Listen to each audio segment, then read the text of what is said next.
before we even released you guys the theme, you guys already started it. Yeah. Isn't that amazing? Yeah. I was like every time somebody came up and spoke, I was like, oh my gosh, they're taking my sermon. Oh my, I had to like sit in my, like I was literally on my phone rewriting my sermon because like some people came up and was like, oh I thank God because I was like, okay. Then I had to redo it. I was like, ching, why? I'm tired of all of you guys hearing from God. It's just supposed to be me. You guys want to preach? Hey, everyone want to take my glory and stuff. But I'm just going to do what I'm tempted because, you know, everybody kind of preached the message. So let's just open to the book of Luke.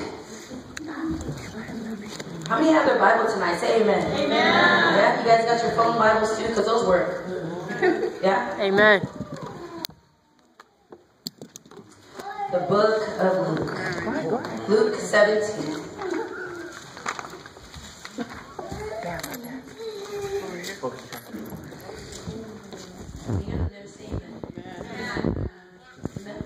17 verse 11. How many have the NIV? That is not ready for the morning. Just thought I'd let you know. Apostle Paul wrote that Bible. Amen. Ready? So let's read. Everybody, well, actually, yeah, let's all read together so we can all practice reading the word of the Lord. Okay, from 11 up until 19. So ready, set, go. Now on his way to Jerusalem, Jesus traveled along the border between Samaria and Galilee. As he was going into a village, 10 men who had leprosy met him.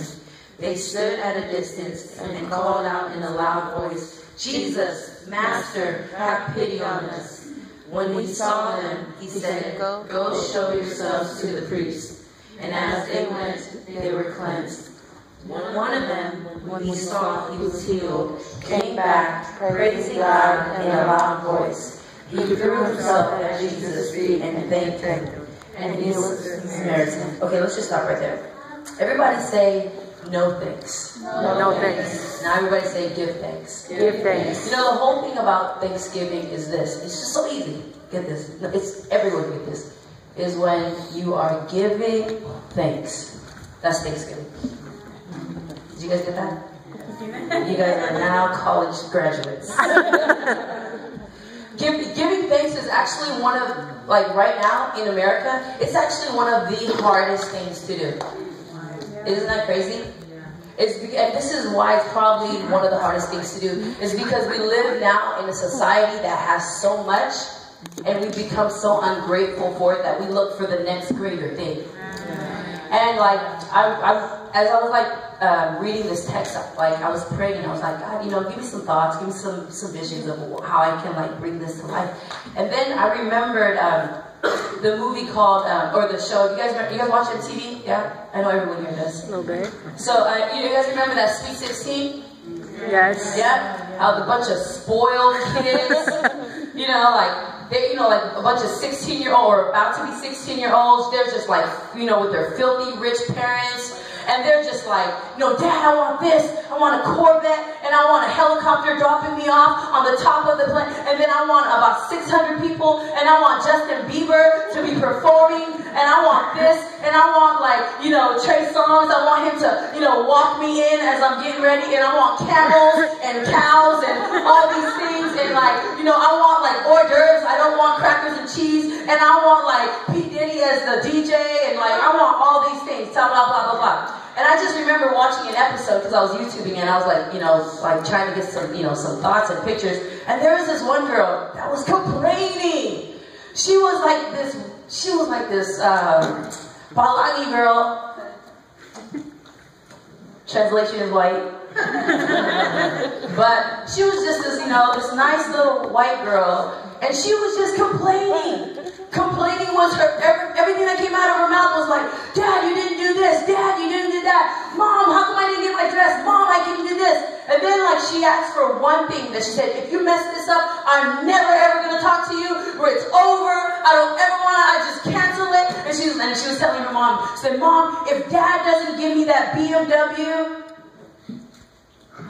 if Dad doesn't give me that one BMW, That's it. I don't want to live here. I don't want to know you guys. You guys are not my parents.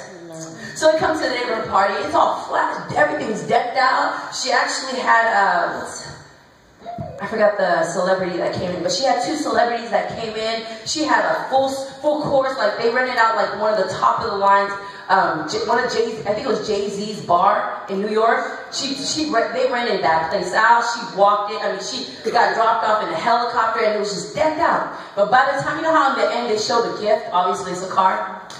So, the father gets on the mic and says, at this moment, I just want to say happy birthday to my daughter, and, we're just so blessed. But really, I know deep down in his dad's heart, the dad's like, I can't stand this girl. I want to make sure there's a blood test if this is really my daughter. I need to take her to Maury and see if this is legit. Like, that's probably what the dad's feeling. So, they're just doing this, and then, everyone's just like, yes, everyone's excited, and everyone's like, come on, let's go, and everybody's following out, and as they get there, and the daughter slowly starts walking, she starts seeing, how they make it all glamorous, the cars all blingy. It was like a nice black BMW, and this is what the girl did. Oh no, this is my life, I can't believe it, oh God, help me, oh Jesus, oh hell no. She was just like going crazy. She's like, Mom, I asked for a red Corvette, a red BMW, and this is what Daddy does, like I don't want it, it's nothing. And she just kept complaining. Some of us are like that.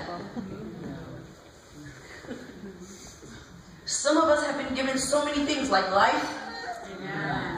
Some of us got our lives back. But when something little doesn't happen, and when you guys feel like God didn't touch you, oh God, why did you do that to me? Oh God, why am I $1 short from my check? Oh God, why did you guys give me white rice? I wanted brown. God, we've been eating chicken for so long. I want corned beef. God. We get in that mentality where we're so ungrateful. We have become a people that celebrate the next better thing. And you know what, guys? This is what God's saying. This is what the Spirit of God is saying. You guys, in order for you guys to get the next good thing, appreciate the thing that was given to you first. Have you guys ever given a gift to like a child and they're just like, Mommy, I don't want this no more. Give me something else. And then you're just like, that is a brand new bag of chips. That is like, I just walked, it is cold outside, I walked to the liquor store, and that is a brand new bag of hot Cheetos. Nobody has those moments. It's just maybe few that be having those moments. All you guys as children are good. Okay? But you have those moments where those children are so ungrateful off of the little things. If you think about it, this young lady that was complaining off of probably like $100,000 car. If you look at it, I just look at it, I was like, oh, if she comes to the hood, and look at our cars, and look at all 3 of my broke cars, I will be thankful. If she can see my jacked up green Tristel, and then my white car that I'm not even supposed to take care of and is struggling right now, and then if she can just see those 2 cars, she wouldn't be complaining. Do you know what I'm saying? Like, we have to get to see this. We have to get to a place where we feel like we don't have enough to be thankful for the next thing. Some of us have become so satisfied with our enough that you guys haven't even made room to be thankful for the next thing. And the Lord is always giving something new every day. But you know what? When we say, God, I'm satisfied with enough, this is what you're saying. No thanks to the Lord. It's crazy, though. Crazy. You know what? Ungrateful. Have you guys ever been around somebody that's so ungrateful? Amen. Champagne, just you? You sure you weren't the one? Amen. Have you guys ever seen the attitude that comes out of them, the meanness and like somebody that's so ungrateful? You guys, they're just complaining about everything. They talk down on stuff. Have you guys ever been around that people? Yes. What do you guys do?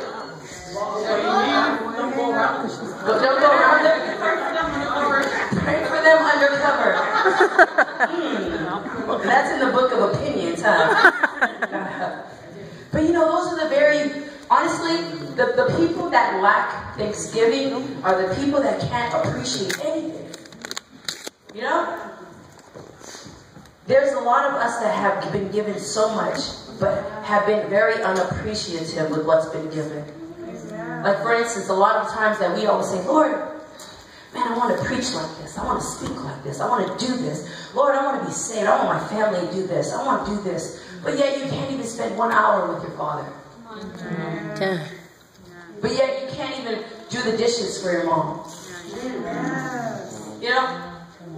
Yeah, you can't even like spend time with your son or daughter that's in need of that quality time. But yet we want them to change.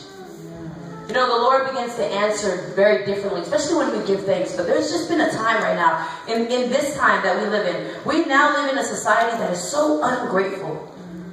We have become ungrateful people. And you know what the saddest thing is that we're more ungrateful in the church than we are in the world. The people in the church, this is how you'll know that you're ungrateful, is when you can just sit there and receive and leave without giving thanks. That's how you'll know that you are ungrateful when you leave this house. Because this you know, like today, that was my first thing. I was looking, I was like, let me see if the people here are thankful. Because if they are, they'll come up and share why they're so thankful. And like, you guys ruined my message. Because I was hoping you guys wouldn't come up so I can tell you guys, you ungrateful people! How dare you come to church? And now I have to rearrange my message because you guys are grateful people. So now I gotta improv. Jesus.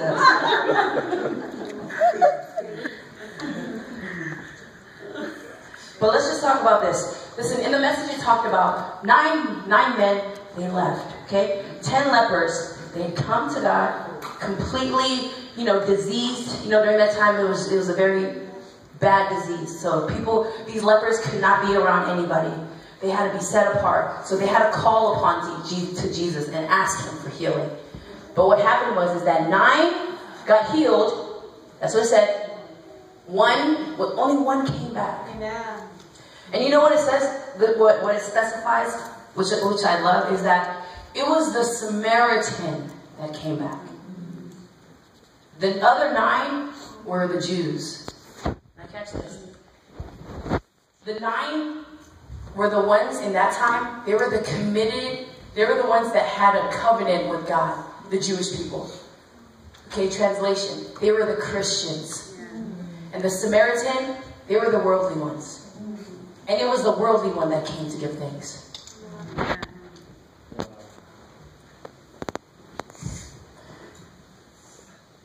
What does that say about Christians? I remember attending a service. Oh my gosh, I remember attending plenty of services actually. And I just remember that this church was so packed out and everybody was worshiping. But when it came to the altar call, only 2 people responded. And after reading this message, I began to realize, I understand. Because those 2 that came to the altar were the Samaritans. And the rest that stood there were the Christians. They were just saying, I don't need to give thanks. I already got enough. Those 2 need to give thanks. They don't have much. I have enough. And you know what God is wanting? The people who have that heart that I don't have much, God, but I'm coming. Because this is what happened. Even with Job in the Bible, he had the world. He had cattle from the hills. He had billions of cattle.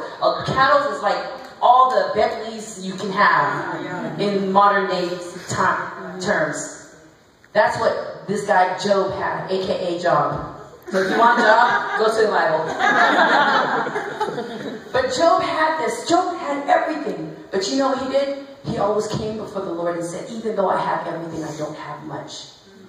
Because you are the one that's going to complete my much. That's what Job is saying. And the Samaritan was just, and the Samaritan being completely just, I don't know why, like you can just imagine the Samaritan, the worldly person, just like, I don't know why, like, Lepo, when he came up here, I don't know why I'm going to testify, but I'm going to do it. Does that make sense? And he came here. And there's people who've been in this church for over 30 years and still can't come up and testify. But you see Lepo, the Samaritan, I just want to give thanks to God. And if that's all I know, that's all I'm going to give. And that's his much. That was the very little that God has said, just I can work with that little. I just need you to bring it. And that's what happened was that the 9 were the one that just left and said, oh, I got it. I'm good. I'm just going to leave the church and I don't need enough. I mean, I don't need any more. I already got my healing. But the Samaritan, I want us to relate to the Samaritan. Because I'll let you decide who you want to relate to. If you can relate yourself as the 9 who left, which are the 9 that, oh, thank you God, I got my healing, I'm out. Or the Samaritan, like, man, I've never gotten this before, but I got to go back to see who I got it from and give thanks to that. You know, a lot of times we become so used to God's power that we become so unthankful for it. And that's where he becomes powerless to us. He never becomes powerless, but only to us he becomes powerless is because we lose our sense of awe. Amen? Amen. Anyways, so as the Samaritan begins to walk back, the worldly person, he walks back. Why is the first thing he wants to do is give thanks? Why? Why? Because he doesn't have much, and also it's because it was a new thing that he got. He's never received that. A lot of, you know what? If you receive the word of God, and it goes in you the same way it went in you last Sunday, you're never going to be thankful. Because you're just taking in the same stuff, the normal portion every day, and you'll never be thankful for that. But that Samaritan took in something new, and he was thankful for it. We need to reverse how we look what God gives us. You know what I'm saying? Like we always see God giving as just, oh, thank you, you know, like I just got that already, you know, like, oh, I already have that, God, I don't need it. But the Samaritan, he didn't have anything. In his mind, he doesn't have nothing. And that's why he's able to capture it and you know what I'm saying? He's able to grab a hold of it and put it inside his heart. We have to be a people that is thankful. And you know what's even crazier is that people will know that you're thankful. You know, they say that it's not the happy people who are thankful, but it's the thankful people who are happy. You know, you would be surprised what would happen if you just give thanks. Especially with everything that's been released today. If we can just give thanks, you would see your state of, you know, where you were before, take it to another level. But when we lose our thanksgiving, we lose our drive, we lose our passion, we lose our joy, we lose everything. But if you can just reflect, that's why throughout the whole time in the Bible, Jesus always talks about, man, go back and remember the former things. Remember the things that happened in the past. Remember those things. Because those are the things that's going to bring you back to your place of faith. And then it's going to release you to the next place. But when we forget, us forgetting things, it's going to leave us to a place of just ungratefulness. Amen? Amen. Amen. So one of them came, and when he saw Jesus, he was healed. Came back praising God in a loud voice. He threw himself at Jesus and thanked him. And he was a Samaritan. Jesus asked, were not all 10 cleansed? Where are the other 9? No one was found to return and give praise to God, except the foreigner. Then he said to him, rise and go. Your faith has made well. Amen. I think that's one of the most. This story really speaks for itself on when you release thanksgiving. Does that make sense? Like Thanksgiving can only come, listen, Thanksgiving doesn't come from a place of happiness. It doesn't. You can try to be happy by playing with your kids, by going to the park. Thanksgiving won't come out of that place. Thanksgiving only comes out of a place of memory. You have to go back to a place where you remember what God did for you to be thankful. Because you can try to have all the things, you can go to the movies and still be unthankful. You can go to the park and still be unthankful. You can spend time with all your friends and still be unthankful. It is until you go back and just remember one thing on what God did. Like again, for instance, you know, this whole night was pretty much an example of what it looks like to be thankful. Because if you can recall, they all took us back to a place where they used to be and to a place where they are now. If you can recall that. Every testimony started off with, let me just share you how my week started. Well, you know, just last year I was, you know, in a bed, almost dead. Or just last, 3 years ago, I could have been dead. But God is the one that I'm thankful, is the reason why I'm thankful for why I am where I am now. They had to go back to that place of memory for them to be thankful again. Listen, nowadays, the enemy, he's working so powerfully in that area of of being unthankful. We have become the most unthankful people on earth. And it sucks because it's like, we are supposed to model Christ in everything, you know? And then, who came up here and spoke about a text from First Thessalonians 5:16 about Trish, about giving thanks in all circumstances.